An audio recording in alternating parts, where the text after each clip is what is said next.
Hello friends. So few days back, I posted a video on my channel, and this is the channel Scientific Investing. You can subscribe to this channel. And this was the video which I posted, which is market overvalued and what is the actual PE of Nifty. Because everybody is talking about Nifty PE being 48, super value overvalued. But we know because of COVID, there have been a lot of one-off scenarios, and the idea is to normalize those one-off scenarios first at a generic level, which is COVID. And we saw when we tried to normalize it, the PE from 40.7 came down to 32, 31, and then there were a lot of outliers in terms of companies with huge losses and all. We tried to remove some of those companies, and we also saw that 55 to 60% of Nifty constituted only by eight companies, which may not be a good reflection of the market. So we tried to extend it to top 200 companies, and then we saw the P somewhere around 24, 25, which is again on the higher side. But there could be a growth expectation, and we try to see some scenarios. So now the only part which was left was what is the kind of growth expectation, and is the market overvalued, or is it expecting the growth to come, and that is why it is moving, and that is where the next analysis comes, as now we are seeing Q3 results coming. So and I also got some of the Twitter messages asking to analyze and present my views on Q3 numbers. So I've tried to make a small attempt at analyzing the Q3 numbers so far, and totally there are 121 companies till 2 3 days back who have declared their numbers. So the analysis is based on that. So few things. First, one, the data has been taken from commercial sources, but I don't take the responsibility of authenticity of the data, correctness, though it looks correct. Second, these stocks which we are discussing, these stocks are only for educational purpose. I may or may not have positions in this, but please do your own due diligence. Third, I am not a registered investment advisor, and this is not an advisory video. This is educational video. And for the analysis and views, they are personal views based on my personal analysis, based on my interpretation, and there could be certain mistakes. So I have some 10 insights captured from all this analysis, and there is a tool which I am using to do all this analysis, and let me show you. So the way I have done this is we have tried to analyze it first at a sector and industry level, in terms of absolute numbers related to sales, operating profit, PBT, PAT. We have tried to analyze the margins at a sector and industry level. And then from sector industry, we jump to company level, and we try to analyze again the absolute numbers and the margins. Now, first thing which you will see is if we analyze all these 121 companies which have come out with their result, we will see the sales growth is flat. It is -1%, though the operating profit, PBT, and PAT growth looks very good at 19, 29, and 36%. Now, it's always that devil lies in the detail, and that is why, that is where these kind of tools come handy. And when we try to analyze why sales is down, we see there are a lot of sectors which has very good sales growth, like 20% plus sales growth. However, if we look at the top sectors in terms of contribution, crude oil and IT, they're the top two sector out of 445, 445, 195 crore of revenue. Almost 25% comes from crude, and maybe 20% comes from IT sector. Now this crude oil, it has degrown at -21%, and there is one single company. So, it is obvious that the single company is Reliance, where the revenue has degrown by -21%. So what if we remove this one single company and we take for remaining 120 companies, because we want to know the general pulse of the market, how it is growing. So what I will do is I will just remove this sector. So now I have removed this sector, all the other sectors are intact. And now you can see the count has gone from 121 to 120, and the crude sector is out. As we take it out, the -1% degrowth converts into 11% growth. So see the kind of skewness one company can bring to the overall market. Like it's an almost 12% move. And that is why, we shouldn't take any consolidated number at its face value, because a lot of things could lie in the detail which we may miss out.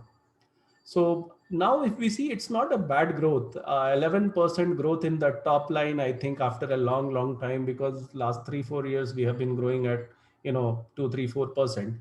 Now, whether this growth is a pent up demand growth, how much is realistic, how much is sustainable, again, it's a question of debate. But the fact is, companies that they have grown their top line at 11%. The bottom line operating profit, PBT and PAT, it has grown at almost 25, 38, and 39%. Again, we don't know how much of it is sustainable. From con calls, it looks like part of it is sustainable and part of it, we are going to lose once economy opens and the marketing expenses go to their normal, the travel starts. And there are certain sectors which are surely shining, like agri, automobile sector. Capital goods sector has shown 25% top line growth. Chemical has shown 22% top line growth, and the PAT growth is humongous, 59, 73, 76%. So no, there are a lot of sectors which are really doing well, and there are some sectors which are not doing well, which is expected, like hospitality minus 45%, media entertainment not doing. So if we summarize all of this, so one, the overall top line growth is flat, but it's mainly due to the degrowth in Reliance, and excluding Reliance, there is a 11% year over year top line growth. Reliance profit. Now let's look at Reliance profit. So when we come to company, and let's select only crude oil. So if you see Reliance profit, which is the crude oil industry, it's degrown by minus 21%. And if we see the operating profit and PBT, it's flat, but Reliance PAT has grown by 26%, which means the whole profit growth is coming just because of taxation year over year. Operationally, there has not been any growth. So again, we need to factor into this when we are looking at industry growth. But when we removed the crude sector, still we saw the industry, the overall corporate market is doing decent growth. But these are the two things specific to Reliance we must take care of and make a note while analyzing the sector as well as Reliance. Third, now let's come to market profitability growth. So as I showed you, in terms of market profitability growth, you can see the market profitability growth has grown at a very decent pace, 25, 38, and 39% PAT growth. So what has worked in terms of industry top sector top line hit and flop?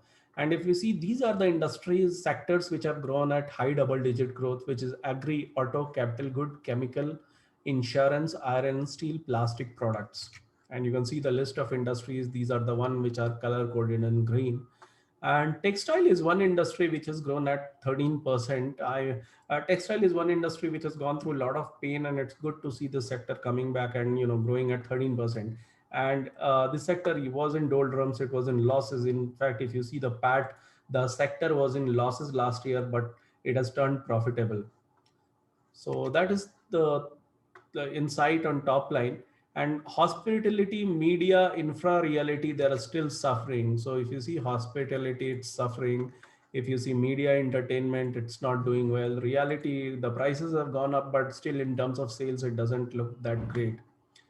So these are the sectors which are not performing. If we look in terms of profit, again, agri, construction, and multiple industries have shown super growth. And you can see agri, the profit has tripled. Construction segment, the profit is 2.5x. If we see iron and steel from losses, it's a cyclic industry and looks like, it is in the best of its cycle, where from losses, the profit have grown like 9x. And if we see finance, hospitality, infra, and miscellaneous, they have degrown. And hospitality infra, it's obvious because the top line has suffered, and because of operating leverage, the margins have got hit. But finance is something. If you look at finance, the top line growth was also not good, but the bottom line is degrown. Maybe NPAs could be one of the reason, but it's not doing well, and we must take cognizance of it, and we will discuss more about it. Other important industries, IT, insurance, retailing, they have grown at a normal rate. And IT, there has been, lot of momentum. Companies have become 3x, 4x. But at an industry level, if you look, the industry top line is 6%, and profit growth, it's good, it's decent at 18, 19, 17%. But the kind of run up IT has had compared to other sectors, and the growth, it's not like it's growing, like other sectors. But yeah, it is a stable industry, it's a debt free industry. In terms of governance, it is one most well managed industry. But still, we need to factor in the kind of growth it is doing versus the kind of run up which has happened. And especially considering, I don't know how much of these margins are sustainable, because IT, there is a lot of travel required, but we need to go through the con calls. It might be possible that the industry revenue model is changing, operating model is changing. What if not so much of on-site is required and these margins are sustainable? So maybe market is factoring that, but I just want to highlight, this. The other important thing is the corporate margins have improved. So let's go to margins. And if we see the margins, if we see the operating margin of overall industry from 27%, it's a 31% jump. And the same kind of 4% jump is retained at a PBT level and PAT level. So looks like a lot of margin improvement, almost 20% of margin improvement is coming at a EBITDA level, and then the same is getting passed at a PBT and PAT level. And if we see the margin improvement at a sector level, agri, chemical, construction material, electrical, iron, steel, logistic, media, entertainment, reality, telecom, textile have shown huge margin improvement. Now, some of the sectors might still be in losses, but the margins have improved. Like if we take, let's say, media and entertainment, earlier the margin was 8%, now the margin is 18%. So the margins have improved, but because the top line has decreased, still the sector is not doing good. So the companies and sectors, they're trying to squeeze their margin, they're trying to become more nimble footed because the revenue has gone for a toss and they're trying to improve, but still because of the top line, some sectors are not doing well. Whereas some sectors which were already in profit, they have also shown huge margin improvement. Like if we see like if you see chemical from 13% margin, it has gone to 18% margin. We don't know how much of that is sustainable. Is it cyclic? But we need to, take all these things into account. But this is something which has happened very unique, where we can see a lot of industries, improving their margins. Like if you see IT also, it has shown 2% improvement margin. If we see media entertainment suffering, but let's pick some other industry. Like if you see power, 8 to 10%. Uh, let's pick some more industries which have shown margin improvement. Uh, Iron, steel, it might be cyclic. If we see consumer durables, see 7 to 11% margin improvement. This is like almost a 50% margin improvement. And finance, healthcare, hospitality, infra, and insurance and retailing have either shown same kind of margin or margin degrowth. So finance, again, we should be a little cautious because the margins are falling. Not sure if NPA issues. Healthcare also, the margins are constant, no major improvement. Retailing margins are around same level. Now let's come to the companies. Which are the companies which have really done well? And if we see companies top line, hit and miss. Gujarat, there are certain companies which has grown more than 20% of top line, and some of the companies, prominent companies I could find was Gujarat Ambuja, GNA Excel, RK Forgings, Indian Bank. It's a public sector bank which has shown humongous growth. I don't know how come it has come, but we should be cognizant of that. So like if we see in agri, we can see Gujarat Ambuja has done decent growth. Let's show the Gujarat Ambuja sales growth, 21% growth, and it is profit. It is almost 2x. And if you see the banks, and in banks, if you want to see the public sector banks, you can see Indian Bank.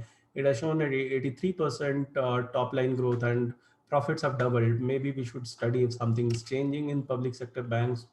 Also, there are companies like Shakti Pump, Havells, Asian Paint. So, if you try to analyze further more sectors, like if you go to capital goods, you can see Shakti Pump is here, which is again shown tremendous top line growth. In chemical, Bansali, BEPL, they have grown their top line by 58%. And actually, if you see their margin, the margin has gone, operating margin has gone from 10% to 45%. But again, I would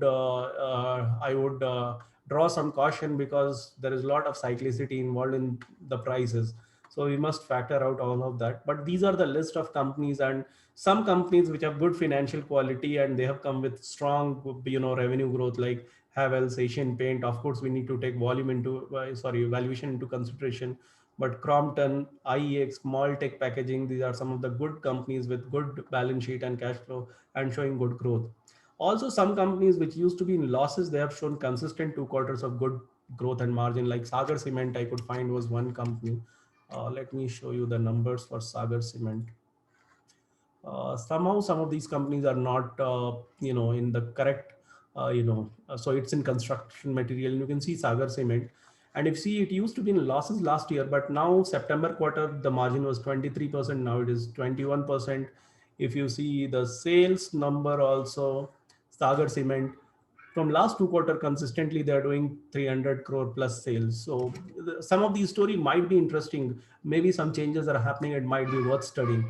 And some companies like LTTS, Symphony, Reliance, most of the media companies, Shopper Stop, HDFC Bank, they have not grown well. And HDFC, we have seen growing at 20%. I think it's one of quarter where the top line growth of HDFC has been only 2%, and it is because they improved their margins. Still, they have drawn good profitability. So top line has grown only by 2%, but the PAT has grown by 14%, and the reason being they have improved their margins. If you see the margins from 25% PAT margin, they have gone to 28% PAT margin. There are some standout companies like BPL, Finiotex, Oriental Aromatics, Philip Carbon, Genus.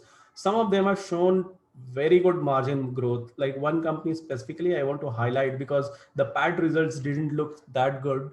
Was SRF. I don't know where is SRF coming in this list. Let's search for it. Yeah. So SRF, if you see SRF numbers, they have grown their top line by 18%, but the PAT growth was minus 6%. Actually, if you see at operating profit and PBT level, the growth was very good. Maybe there was some extra, some extra taxation, or maybe some taxation related thing that, PAT growth doesn't look good. So all I want to highlight, there could be companies which may not look good on a PAT level and market may punish. There could be opportunities to study. And some of the companies which have been hit by margin fall is Symphony, again because they have not done well on the top line. Bajaj Finance, the margins have fallen. L&T Finance. So finance sector, again, it looks like it has been hit by margin. I'm not, I need to go through the con calls to see if it is issues related to NPS or what, but some of the companies, they have not been able to retain their margin, and we need to be a bit cautious about them. PVR, again, because, the malls were closed. Shopper Stop, again, same reason. Syngene, there is not major fall in margin, but I think they're going through a significant capex and there are some expenses coming up. And that is why the margins may not look great. Like if we see, where is Syngene? It's not here in the list, it's somewhere. But yeah, so these are some of the top 10 insights covering the market. Overall, Q3 really looks good, promising. Even if, let's say, the 11% top line growth which we are seeing, let's say if it is pent up demand, but let's say even if we manage to have half of this growth, still the top line grows at 6%. And even if we are able to retain half of this profit, which is 18%, and we know that corporate margins have been at their all time low. Like people draw comparison between 2008 and now, but if we know 2008 the margins were at 6-7%, whereas till last year the margins were at 2.5%. So I'm not sure if the cyclic change of the corporate margins, but the results are worth keeping an eye. And rather than thinking market is overvalued or undervalued, let's keep analyzing. Let's keep understanding the market flow, because market is always intelligent. And let's keep studying and make our own investment decisions which are profitable to us. Thanks for your time. And I just want to highlight something more. We have a training program called Scientific Investing, where we have courses related to technical analysis, financial analysis, techno fund investing, quants. We use some of these technology tools extensively, like Power BI, Python. We have courses molded based on some of those technologies where we use. So that webinar is also there on our YouTube channel. You can go and you can watch the webinar on our channel. And also we have launched the formal website. Our LMS is on. Formally, it will be launched on 1st of March, but the LMS is live and you can go and you can see some of the testing courses we have just put to test it. So you can get a feel, and slowly we'll be putting up more courses here. So thanks for your time and have a great day, and wish you a very happy Republic Day. Thank you.